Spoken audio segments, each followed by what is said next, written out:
ಅದಕ್ಕಾಗಿ ಮತ್ತು ನಮಗೆ ಸಾಧ್ಯ ತಿಳ್ಕೊಂಡು ತಹಸೀಲ್ದಾರ್ ಸತ್ಯಾಗ್ರಹ ಕೊಂಡಿರ್ಬೇಕಂತ ತಿಳ್ಕೊಂಡು ಖಾಲಿ ಕೊಡೋದನ್ನು ಒಪ್ಕೊಂಡು ಬಂದಿದ್ದಾರೆ. ನಾನು ಸರ್ಕಾರಕ್ಕೆ ಹೊಸದಾಗಿ ಬಂದಿರತಕ್ಕಂಥ ನಮ್ಮ ದಕ್ಷಾಧಿಕಾರಿಗಳು ತಹಸೀಲ್ದಾರ್ ಸಾಹೇಬರಿಗೆ ಮನವಿಯನ್ನು ಮಾಡ್ತೇನೆ, ಉಪವಿಭಾಗಾಧಿಕಾರಿಗೆ ಮನವಿಯನ್ನು ಮಾಡ್ತೇನೆ. ಇಲ್ಲಿ ನಾವೇನು ಗೋಳು ಕಟ್ಟಿಸಿಕೊಳ್ಳೋದು ಕೇಳೋದಕ್ಕೆ ನಾವು ಕುಡಿದು ಕಟ್ಟಿಸ್ಕೊಳ್ಳೋದು ಕೇಳೋದಿಲ್ಲ.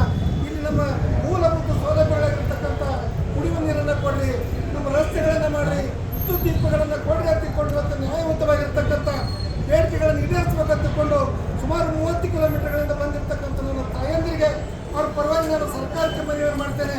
ಕೂಡಲೇ ಇವತ್ತೇ ಅಲ್ಲಿ ಏನು ಸಮಸ್ಯೆ ಸಂಬಂಧಪಟ್ಟ ಅಧಿಕಾರಿಗಳನ್ನು ಕಳಿಸಬೇಕು, ಅಲ್ಲಿ ಇವತ್ತು ಸಂಜೆ ಒಳಗಾಗಿ ಕುಡಿಯುವ ನೀರಿನ ವ್ಯವಸ್ಥೆಯನ್ನು ಮಾಡಬೇಕು ತಿಳ್ಕೊಂಡು ಆಗ್ರಹವನ್ನು ಮಾಡ್ತೇನೆ, ಒತ್ತಡವನ್ನು ಕೂಡ ಮಾಡ್ತೇನೆ.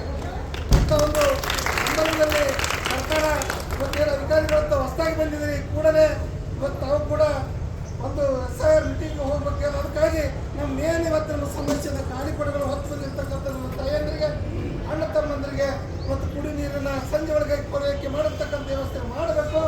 ಇವತ್ತು ಒಂದು ವೇಳೆ ಇವತ್ತು ಆಗಿದೆ, ಇವತ್ತು ಟ್ಯಾಂಕರ್ ಇವತ್ತು ಹಚ್ಚಿ ಅವ್ರಿಗೆ ಕುಡಿ ನೀರಿನ ವ್ಯವಸ್ಥೆ ಮಾಡಬೇಕು ತುರ್ತಾಗಿ ತಿಳ್ಕೊಂಡು ನಾನು ಒತ್ತಾಯವನ್ನು ಮಾಡ್ತೇನೆ.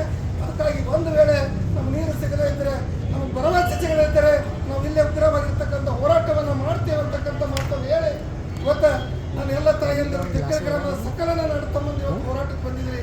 ಇವತ್ತು ನಾನು ಕೂಡ 2018, 2023ರಲ್ಲಿ ನಾನು ಸ್ವಲ್ಪ ಅಂತರದಿಂದ MLA ಸ್ಥಾನಕ್ಕೆ ಸೋತಿರ್ಬೋದು, ಆದರೆ ನಾನು ಉಸಿರು ನಿಮ್ಮ ಸಮಸ್ಯೆಗಳ ಪರಿಹಾರಕ್ಕೆ ನಾನು ಉಸಿರು ಹೇಳ್ತೇನೆ.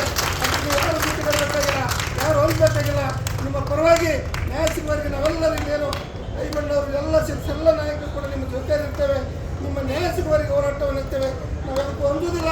ಗೋಲಿ ಬರೋದ್ರೂ ಸರಿ, ನಮ್ಮ ಜೈಲಿಗೆ ಹಾಕೋದು ಸರಿ, ಇಲ್ಲಿ ನ್ಯಾಯಯುತವಾಗಿರ್ತಕ್ಕಂಥ ಬೇಡಿಕೆಗಳನ್ನು ಈಡೇರಿಸಬೇಕಂತ